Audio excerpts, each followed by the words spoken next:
N'enregistrait pas. Waouh, Ça n'enregistrait super. pas. Waouh, c'est pas possible. Et pourtant, j'étais en train de. Bien t'as lancé et t'as arrêté. Mais à quel moment je l'ai arrêté? Je crois que je pensais avoir appuyé dessus, mais j'ai pas appuyé.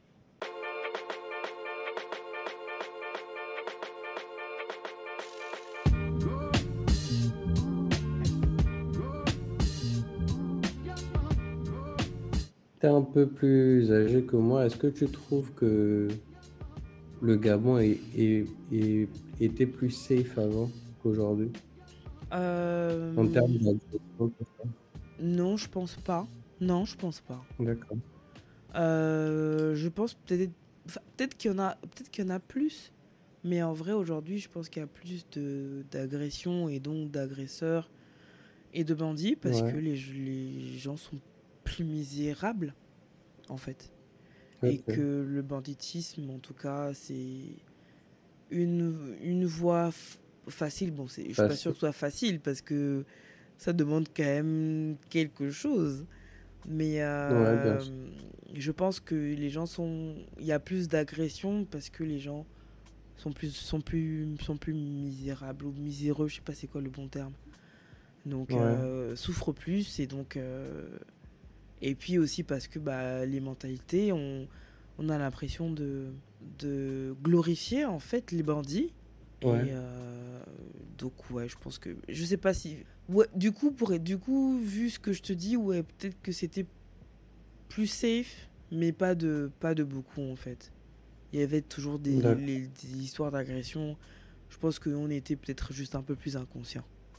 Je pense aussi parce que quand j'y repense, j'ai jamais été confronté à tout type d'agression avant mes 15 ans, je pense. Ok. Donc je me disais que c'était vraiment plus safe, quoi. Bah, écoute, Mais vraiment après mes 15 ans, j'ai commencé à le voir plus palpablement.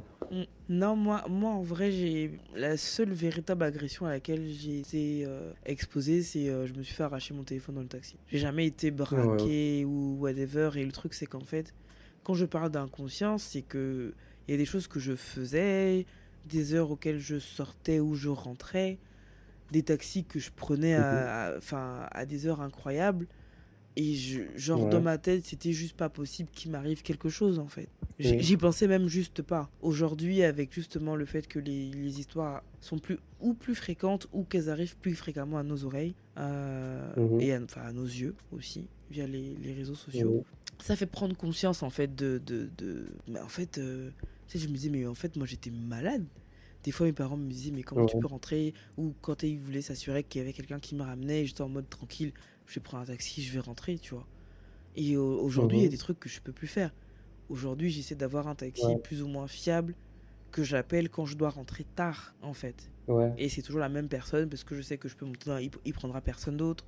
Limite, je peux même m'endormir dans sa voiture et je me réveille quand il sera devant la maison parce qu'il connaît la maison. Mhm. Mais pendant longtemps, je rentrais à pas d'heure. Voilà quoi. Mais Dieu merci, mais jamais rien arrivé. Je crois que ça doit être ça la différence aussi. Je pense que le fait qu'aujourd'hui on ait les réseaux sociaux, tout ça, ça fait que les agressions sont plus médiatisées. Du coup, on a l'impression qu'elles sont plus nombreuses aussi. Voilà qu'elles sont plus nombreuses alors que Il y en avait autant. peut-être qu'avant il y en avait autant. C'est juste qu'il y avait pas ça ne nous remontait pas autant quoi. Tu sais, il y avait Ouais, une agression dans un quartier très loin du tien, il n'y avait pas de raison oui, particulière que tu le saches. T'habites au clairement, ouais. Vindo, il y a eu une agression, je sais pas, PK7. Bon, à part si tu as des cousins ou de la famille qui habitent dans la zone et qui racontent ce qui s'est passé chez eux, t'avais pas Ouais, il n'y avait pas de chance que ça arrive à tes oreilles. Aujourd'hui, 10 minutes clairement, après ouais. 10 minutes après l'agression dans n'importe quel coin de la ville, même du pays, même Mm. du monde, tu as l'info qu'il y a eu Ouais. l'agression. Et donc tu peux avoir l'impression que bah, qu'il y en a plus. Du coup, bonjour à tous Ouais. et bienvenue. C'est vrai. Vous écoutez The Little Voice in My Head, le podcast qui a commencé depuis une bonne dizaine de minutes, alors on s'est même pas présenté. Je suis avec Jonathan, que je vais laisser se présenter rapidement. Bonsoir D'accord. Jonathan. Bonsoir. Est-ce que Du tu, coup, oui, est-ce que tu peux te je me présenter présente, hein. pour les gens qui te découvrent? D'accord, du coup, moi, c'est Jonathan Moreau. Je suis réalisateur, monteur, un quart de siècle. Donc, pas très vieux, pas très jeune, mais voilà quoi. La coutume dans The Little Voice in My Head, coutume, ça m'a été imposé, hein, en vrai. À chaque fois que j'avais des, à chaque fois j'avais des invités, ça se retrouvait en contre-interview. Après, je leur en veux pas parce que c'est ce que j'ai souvent fait quand je participais à des, enfin j'ai participé à 2-3 podcasts où effectivement je me retrouvais à poser les questions aux animateurs. Donc je leur en veux pas. Du coup, je laisse maintenant la possibilité aux invités, à l'invité, de me poser une question s'il en a une et s'il en a pas, on passe à la suite. Ah, là, du coup, j'en ai plus. Bon, J'ai eu toutes les réponses à mes parce questions. que pour la petite histoire, on a commencé l'épisode et au bout d'un quart d'heure, on s'est rendu compte qu'on n'enregistrait pas. Donc on a dit des trucs super, on a eu un échange super et tout super intéressant. Et bah ça n'a pas enregistré parce que j'ai pas appuyé sur record. Et donc on a dû tout recommencer à zéro et on n'a plus d'inspiration. Mais c'est pas grave. Si jamais tu as une question pendant l'épisode, n'hésite pas à m'interrompre. D'accord, On va dire que tu as un ça marche. joker. En plus de la question que Mm. l'invité peut me poser, on a la question que le dernier invité a laissée. Ce qui veut dire que tu auras la D'accord, possibilité de laisser une question pour le prochain invité. Donc le dernier d'accord. invité, c'était Sarah. Et Sarah a laissé comme question, parce que je ne sais pas si tu as eu le temps d'écouter l'épisode de Sarah, qui traitait... Je suis pas encore arrivé à son épisode, non. D'accord, c'est pas grave. Qui traitait de la passion. La question de Sarah, c'est est-ce que tu as une passion? Et si oui, quelle est ta passion? D'accord. Est-ce que tu as une passion? Oui, j'ai une passion. Je dirais même que j'en ai plusieurs, mais après, je trouve que qu'elles sont beaucoup liées. Ok. Si on parle de toutes mes passions au sens large, je dirais que ma passion, c'est l'art, dans le sens où je suis vraiment passionné par le cinéma, d'abord à la base, parce que c'est mon secteur d'activité, par l'architecture, et pour moi, c'est une forme d'art aussi, et par la musique. Donc, mes passions, je pense que c'est l'architecture, la musique et le cinéma. Est-ce que c'est le cinéma qui t'a poussé à avoir cette carrière, on va dire, ou c'est le fait d'avoir intégré ce secteur, ce domaine qui a en fait qui t'a révélé en fait que le cinéma te passionnait? Ça, c'est une très bonne question et je me suis posé la question il n'y a pas longtemps et je ne sais pas si j'ai trouvé la réponse parce qu'en soi, au Gabon, je dirais qu'on n'a pas trop la notion d'aller en salle pour voir des films. On n'a plus. On n'a plus, oui. C'est Enfin, dommage. les gens de ma Oui, génération voilà.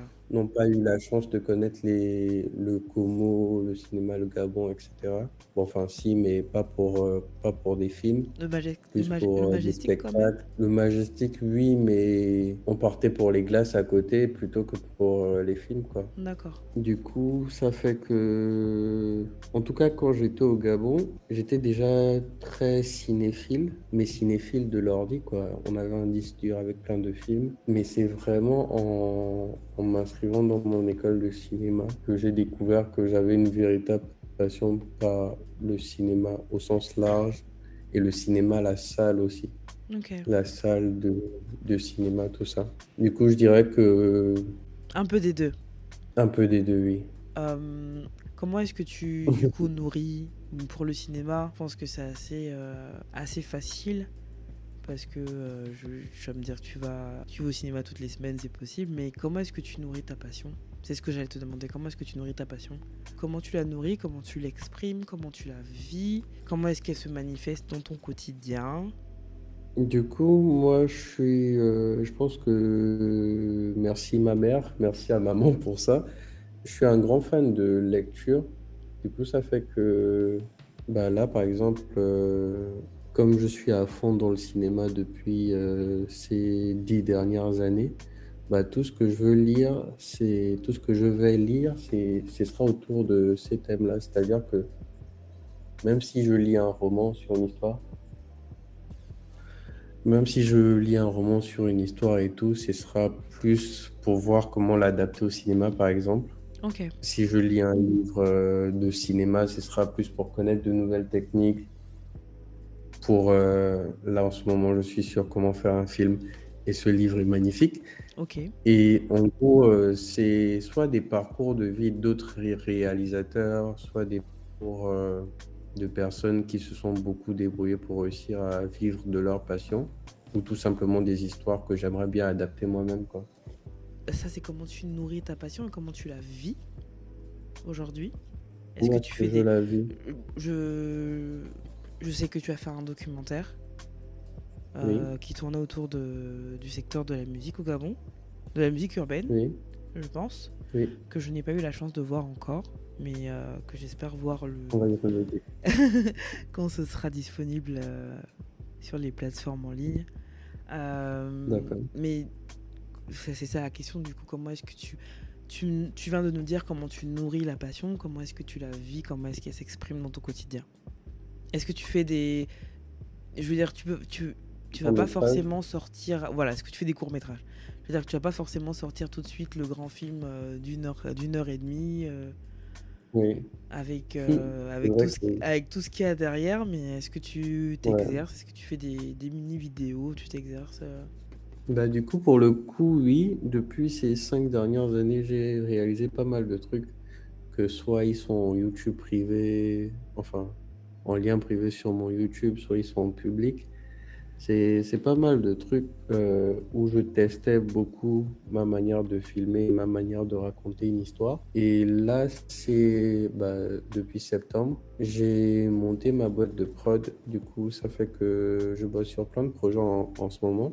Ok, Il y a un long métrage que j'écris depuis 2 ans maintenant, qui sera développé sûrement dans 2 ans aussi. ok, Et en ce moment, je suis en tournage d'une série de faux documentaires. ok, En fait, le documentaire, c'est quelque chose que j'arrivais pas à regarder à la base. Et du coup, je me disais que c'était pas un genre qui allait me plaire à réaliser. Mais au final, je pense que c'est le genre qui me plaît le plus à faire. Donc bah, là, j'ai écrit avec les membres de mon équipe des capsules d'une quinzaine de minutes en moyenne ok. qui vont bientôt sortir une fois qu'on aura toute la première saison. Et en gros, Une ce première sera saison de combien d'épisodes? une première saison de 10 épisodes. Et là, on est à 8 épisodes écrits et 2 épisodes tournés. Ok, Du coup, d'accord. ça débute tout doucement. C'est des, C'est le temps de préparation. Du coup, c'est ça les fait ép- que ça prend beaucoup de temps. ce sont des épisodes qui sont liés les uns aux autres ou pas du tout? Pour te pitcher un peu le projet de la série, c'est que on parle un peu on va pas dire théorie du complot, mais plutôt soit c'est de la sensibilisation. Par exemple, il y a un épisode c'est de la fiction, hein. Il y a un épisode sur une vieille femme qui vient du futur et qui est émerveillée de voir un arbre, tu vois. Ok.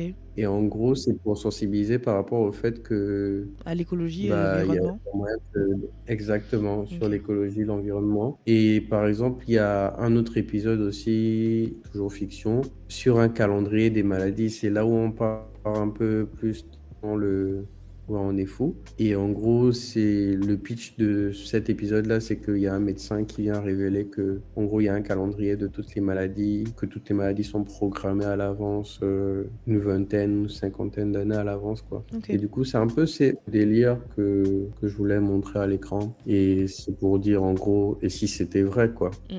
Ah, ce que j'aime bien dans le documentaire, en tout cas, et je pense que Oui, c'est ce que les gens. Et je pense, vraiment, c'est vraiment la supposition. Ce qui doit te plaire dans le documentaire, oui, c'est la recherche, en fait.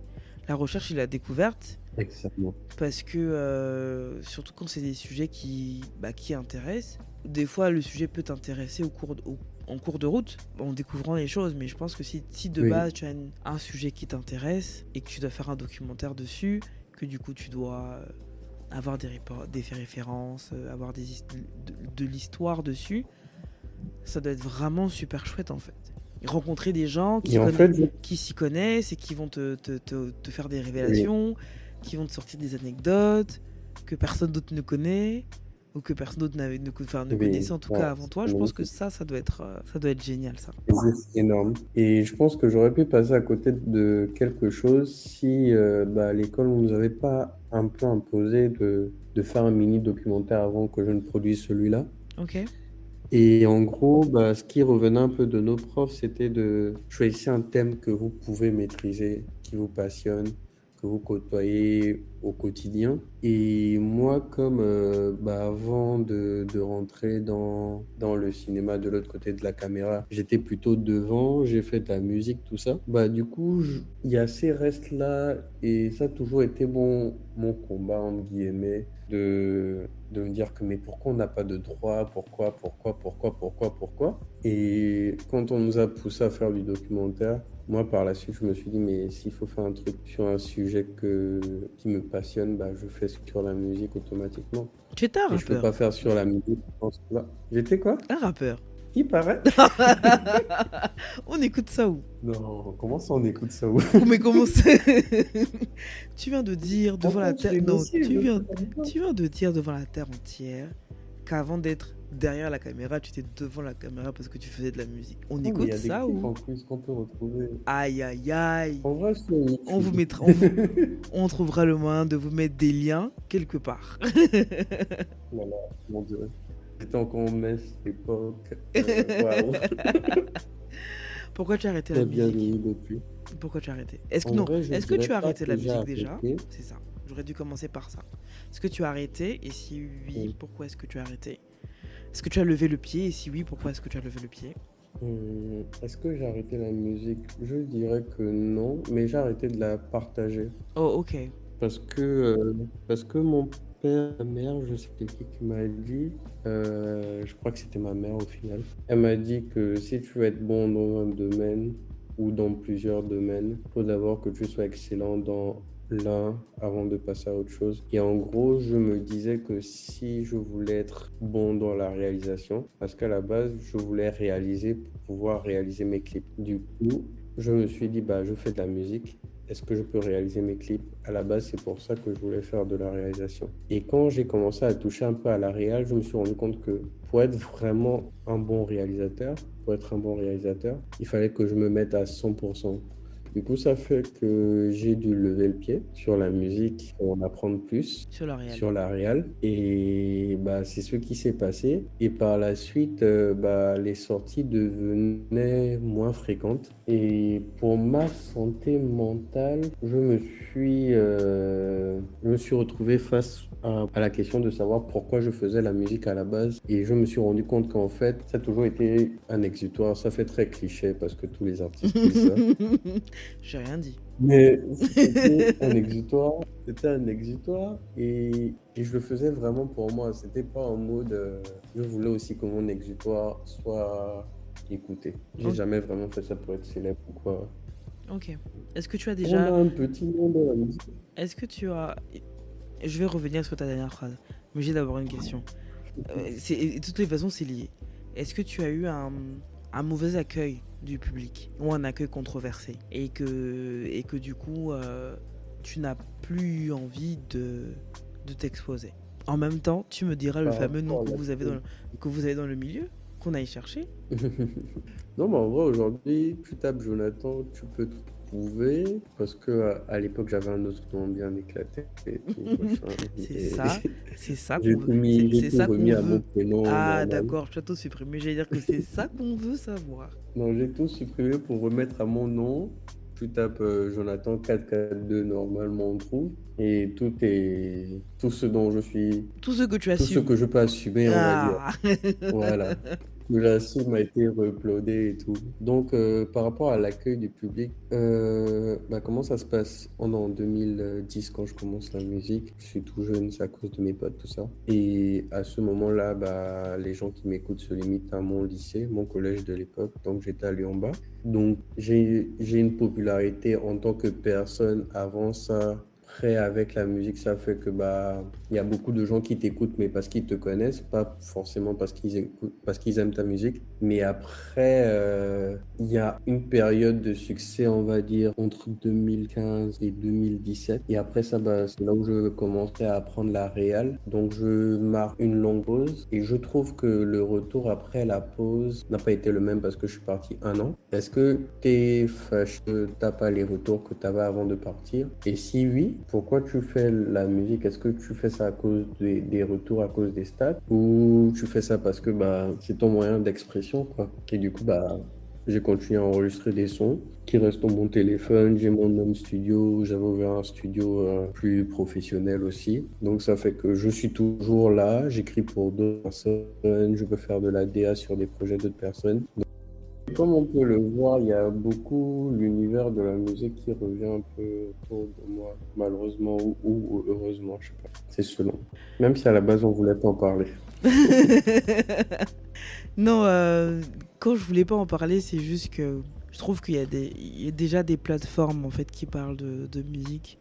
Tant que là on parle de Ouais. musique avec le rapport à l'humain, le rapport à toi en tant que personne en fait, c'est pas Ah dérangeant. oui. C'est pas dérangeant. Mais si par exemple tu me dis ouais viens on parle je sais pas de l'actualité musicale du Gabon en ce moment, qu'est-ce que j'ai Là, pensé du dernier concours je crois que de c'est cette musique. semaine avec comment il s'appelle avec le Flot du Sud, l'Oiseau Rare et Chanel, je sais plus c'est quelle quatrième personne qui était dans le jury, je vais te dire non, c'est pas le genre de sujet que je veux aborder. Je préfère aller Ouais, aborder le sujet sur le podcast de Déconfiné, parce que pour moi ouais, clairement. c'est la plateforme, tu vois. Où tu me dis ouais, Mhm. qu'est-ce que tu penses des résultats des derniers BTA? Est-ce que tu penses que X qui a gagné pour mériter sa place? Non, c'est pas ça. Quand je dis je veux pas parler de musique, c'est je veux pas parler de musique dans ce sens-là. Ah ok, Maintenant, ouais, je si vois. toi en tant que Totalement. personne, la place que la musique a dans ta vie, comment, si tu me racontes un jour comment la musique t'a Sauvé. sauvé, allons dans les Ouais, clichés. Enfonçons-nous un peu plus dans les clichés chaque totalement. minute. Si tu veux me dire que la musique t'a sauvé, on reste dans le contexte Non, mais de en vrai, je t'assure que c'est vrai. que la Sans musique t'a rentrer sauvé. dans les détails. En vrai de vrai.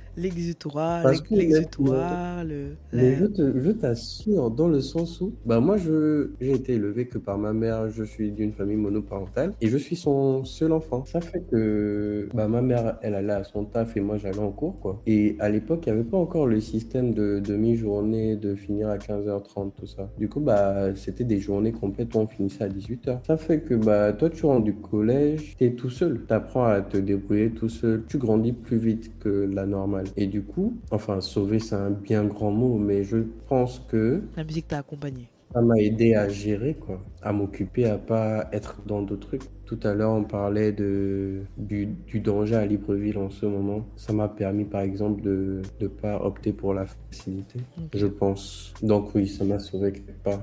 Je pouvais dire ce que j'arrivais pas à dire à ma mère dans mes morceaux, parce qu'à l'époque, elle les écoutait pas. Je pouvais dire des bêtises, tout ça. Et j'allais même te Raconter dire, n'importe quoi. du coup, enfin, j'allais te demander si tu vois, tu dis un truc, j'ai envie de te poser une question et tu y réponds juste après, tu vois. Limite, j'ai envie de te dire, bon, tu sais quoi, j'ai appuyé sur record, parle. Je dis plus rien. Non, parce que j'allais te demander, du coup, est-ce que tu lui as fait écouter les sons où tu disais les choses que tu n'arrivais pas à lui dire, mais tu as dit non. Tu as déjà dit non. Et Ah si, aujourd'hui, mais par la suite, enfin, les premiers morceaux, non. Parce que je pense que, certes, je pouvais dire des messages qui auraient pu s'adresser à elle, mais la manière de le faire n'était pas la bonne à cette époque, je pense. et tu savais déjà que c'était pas la bonne? Donc, oui, je pense que j'avais pleinement conscience que bah, si elle écoute comme ça va la blesser. Ou bien si elle écoute comme ça, elle va penser à tort. Et c'est pas le but. Du coup, quand la plume est devenue un peu plus mature, oui, j'ai commencé à lui faire écouter. Mais là, j'étais un peu sur autre chose. Je commençais à écrire des morceaux pour des filles, tout ça. C'est autre chose. Du coup, là, je lui fais écouter et je lui dis, bah, j'ai telle copine. Qu'est-ce que t'en penses de la chanson? Est-ce que tu penses qu'elle va bien aimer tout ça? Et là, bah non, c'est éclaté. Oui, c'est pas mal. J'adore ta mère. Totalement un truc de genre de truc que je pourrais dire à mon fils. Fiston, c'est N'est-ce pas? éclataxe. Arrête la musique. Arrête, tu Et, perds du temps, de et l'énergie, par contre, voilà quoi. mais clairement. Mais par contre, là où je trouve que elle a assuré, c'est qu'elle savait que, bah, que j'allais au studio, tout ça, que j'avais commencé la musique. Alors j'étais très jeune, du coup, je comprends pas comment elle a fait pour accepter. Mais je sais pas si c'est parce qu'elle était pas là ou je sais pas, je peux pas penser pour elle. Mais le fait qu'elle me paie mes premiers studios, mes premières séances de studio, moi je l'ai vu comme un encouragement et je pense que ça a permis à ce que je me réconcilie avec moi-même, tout ça. Bah, exutoire, on va pousser le cliché toujours. Donc, c'était comme si elle me payait une séance chez De le psy, thérapie. tu vois, de thérapie totalement. Et je lui disais, bah, c'est génial parce que tu penses à moi, quoi. Tu fais ça pour mon bien-être, donc, bah, t'assures. Donc, c'était cool. Tu lui as dit? Je pense pas. Ok. Je pense que j'ai pas trouvé ça nécessaire de lui dire. Je pense qu'elle a dû se rendre compte que j'étais reconnaissant. Bah, je disais merci, bien sûr, mais je pense que merci n'était pas suffisant bah, pour ce qu'elle faisait. Mais après, je sais pas si elle savait aussi l'ampleur que des 20 000 qu'elle donnait par séance studio. Je sais pas si elle avait conscience de l'ampleur que ça avait.